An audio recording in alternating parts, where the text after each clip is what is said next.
어제 잠언 10장 전반부를 보면서 의인은 바로 하나님과 사람이 둘과 올바른 관계를 맺는 자라고 나눴습니다. 그리고 그런 관점으로 잠언을 봤으면 좋겠다, 그리고 받아들였으면 좋겠다 라고 말씀을 나눴는데요. 오늘 본문은 그러한 의인이 어떤 삶을 사는지가 나옵니다. 한마디로 오늘 제목이죠. 인생의 낙을 누리고 관계의 기쁨을 나누는 삶이라고 할 수 있습니다.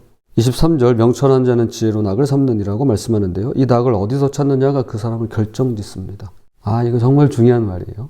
인생의 낙을 어디서 찾을 것인가?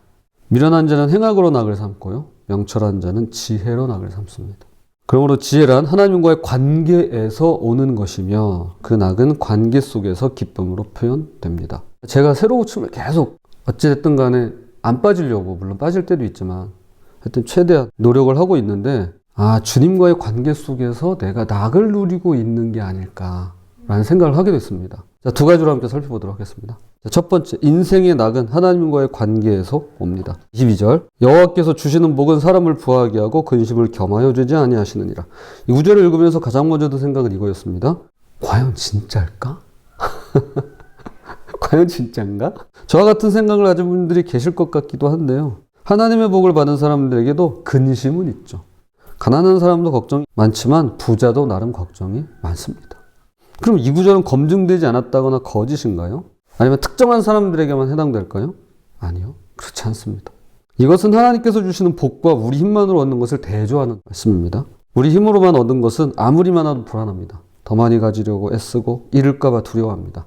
쉼이 없으며 감사보다는 조바심이 나죠. 저는 이걸 중독에서 발견할 수 있다고 생각합니다. 그게 일이든 도박이든 또는 그게 이성이든 명예든 무엇이든 간에 내 힘으로만 얻은 것, 주님의 뜻과 관계없이. 주님은 원치 않으시고 주님은 그 길이 아니라고 하시는데 내가 원해서 하는 것들, 조바심이 나죠. 그런데 하나님께서 주시는 복은 다른데요. 근심이 없습니다. 왜냐하면 그 복에는 하나님과의 관계가 함께 있기 때문에 그러합니다.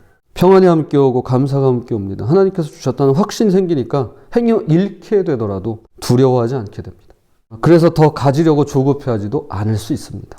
나보다 나를 더 잘하시는 선하신 그분을 신뢰하기 때문이죠. 2023년 큰 화제가 된 The Good Life라는 책이 있습니다. 이 책은 하버드대 연구팀이 1938년부터 2023년까지 무려 85년간 700명의 남성과 그들의 배우자와 후손 1300명 이상 해서 총 2000명이 넘는 사람들의 일생을, 그러니까 평생을 관찰한 연구보고서입니다. 이게 2023년에 드디어 출간이 됐어요. 연구 주제는 단 하나였습니다. 무엇이 사람을 행복하게 만드는가? 이거였어요. 놀랍게도 결론은 예상하는 바지만 돈도 아니고 권력도 아니고 쾌락도 명예도 아니었습니다. 바로 좋은 관계라는 것입니다. 좋은 관계. 50대에 맺은 관계 만족도가 80대의 건강을 예측하는 지표가 되는데요. 50대이신 분들은 잘 들으시기 바랍니다. 이게 콜레스테롤 수치보다 더 정확하다고 밝혀졌습니다. 그러니까 좋은 관계가 가장 중요한 거예요. 이 책의 핵심 문장입니다. 한글로 물론 번역이 돼 있긴 한데 영어 표현이 의미가 있어가지고 제가 좀 읽어보겠습니다.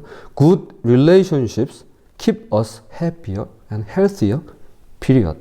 좋은 관계가 우리를 더 건강하고 행복하게 만든다. period. 그게 전부다. 그게 다다. 관계가 전부예요.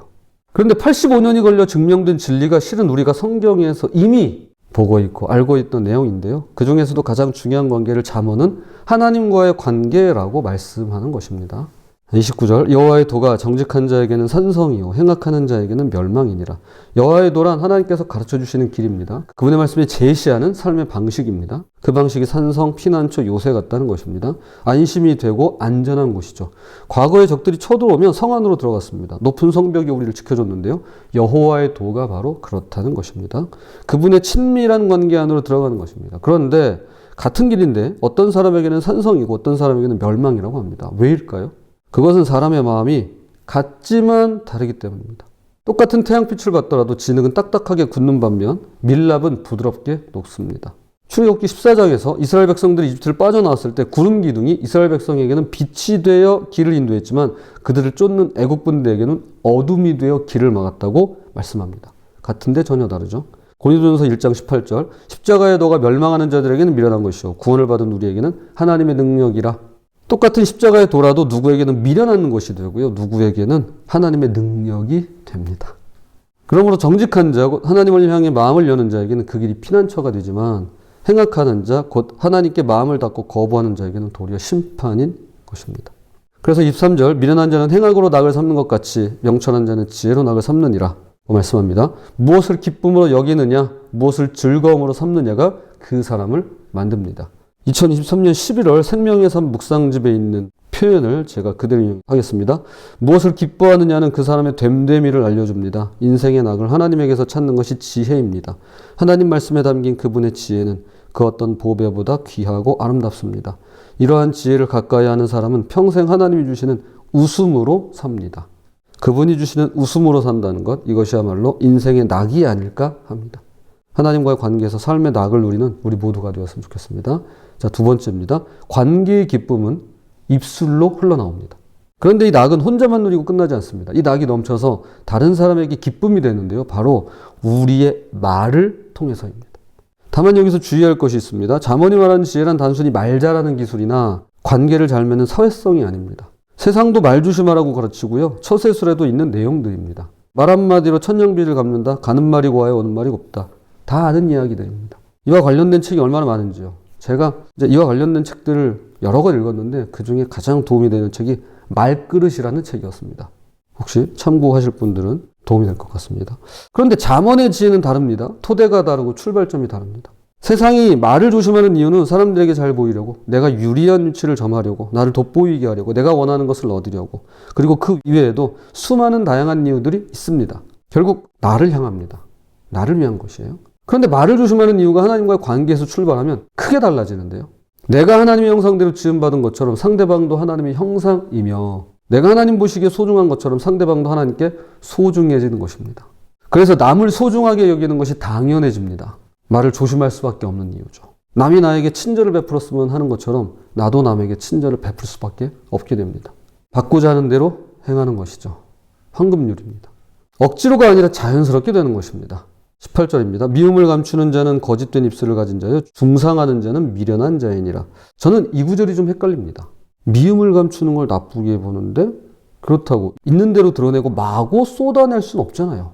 그런데 여기서 말하는 감춘다는 건 위선을 가리킵니다. 즉 겉으로는 친한 척, 사랑하는 척하면서 속으로 미워하는 것이죠. 올바른 관계가 아닌 거짓된 관계입니다. 여러분 이거 정말 조심해야 됩니다. 그런가 하면 중상하는 자도 등장합니다. 공개적으로 비방하고 험담하는 자로 둘 다 밀어납니다. 왜냐하면 말로 관계를 세우지 못하고 파괴시키기 때문입니다. 그러니까 시편에 그런 말씀 있잖아요. 너희 입에서 찬송과 저주가 함께 나가느냐? 그럴 수 없다. 그럴 수 없다. 그건 모순입니다. 모순. 오늘날 소셜미디어가 발달하면서 뒷담화는 더 쉬워졌습니다. 익명으로 비방하는 일도 많아졌으며 겉으로는 좋아요를 누르면서 뒤로는 험담하기 바쁩니다. 또한 공개적으로 악성 댓글을 달면서 상대를 헐뜯습니다. 잠언은 이것을 미련하다고 말하는 것입니다. 그리고 그 길은 멸망으로 이어집니다. 반대로 20절을 보면 의인의 혀는 수는과 같거니와 악인의 마음은 가치가 적으니라. 의인의 혀가 수는 같다고 합니다. 또 궁금해지는 거예요. 아니 왜 굳이 금 놔두고 수는일까? 금은 그 자체로 최고의 가치를 상징합니다. 변하지 않고 부패하지 않습니다. 하나님의 말씀은 금과 같다고도 합니다. 시편 19편. 금보다 더 사모할 것이라고 말씀합니다. 그런데 은은 다릅니다. 은은 불순물이 섞여 있으면 가치가 떨어집니다.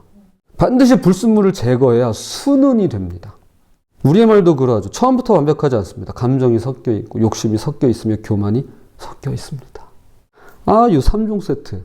어쩜 그렇게 내 안에 섞여 있는지. 이걸 제거해야 되는데요. 하나님 앞에서 다듬어져야만 합니다. 말씀으로 정죄되고 기도 가운데 걸러져야 됩니다. 그럴 때 우리말은 가치가 생기고 순처럼 순수해질 수 있는 것입니다. 그 결과가 그 다음 구절에 나옵니다. 21절. 의인의 입술은 여러 사람을 교육하나 미련한 자는 지식이 없어 죽느니라. 의인의 말은 다른 사람을 살립니다. 교육하고 격려하고 세워줍니다. 마치 음식을 통해 영양분이 공급되듯이 말이죠. 그러나 미련한 자는 11절 독을 머금고 있기 때문에 자기 말이 자신을 서서히 죽입니다. 32절 의인의 입술은 기쁘게 할 것을 알거늘 악인의 입은 패역을 말하느니라. 의인은 기쁘게 할 것을 압니다. 어떤 말이 위로가 되고 어떤 말이 힘이 되는지를 압니다. 왜냐하면 본인이 하나님과의 올바른 관계 안에서 낙을 누리고 있기 때문입니다. 23절의 낙이 32절의 기쁨으로 흘러나오고 있는 것입니다. 하나님과의 관계에서 기쁨을 얻은 사람이 다른 사람에게도 기쁨을 줄 수 있습니다. 그런 우리가 되었으면 좋겠습니다. 자, 말씀의 근로를 맺겠습니다. 그럼 하나님과 올바른 관계에서 오는 낙에 자연스럽게 사람과의 올바른 관계 속에서 기쁨으로 이어질 때, 흘러나갈 때 어떤 결과로 이어질까요? 어떤 결과가 생길까요? 자, 25절입니다. 회오리 바람이 지나가면 악인은 없어져도 의인은 영원한 기초 같으니라. 이 구절은 시편 1편 악인은 바람에 나는 겨와 같도다를 떠올리게 합니다. 회오리 바람이 지나가면 겨는 날려갈 수밖에 없죠. 그러나 의인은 어떤가요? 영원한 기초와 같습니다. 뿌리를 깊이 내린 나무처럼 흔들리지 않습니다. 30절도 같은 말씀을 합니다. 의인은 영영이 이동되지 아니하여도 악인은 땅에 거하지 못하게 되느니라. 잠시 세찬 바람에 흔들릴 수는 있지만 뿌리가 뽑힌다거나 부러진다거나 자리 이동을 하지 않습니다. 그것은 29절 여호와의 도 하나님의 길 그분의 방식 안에 있기 때문입니다.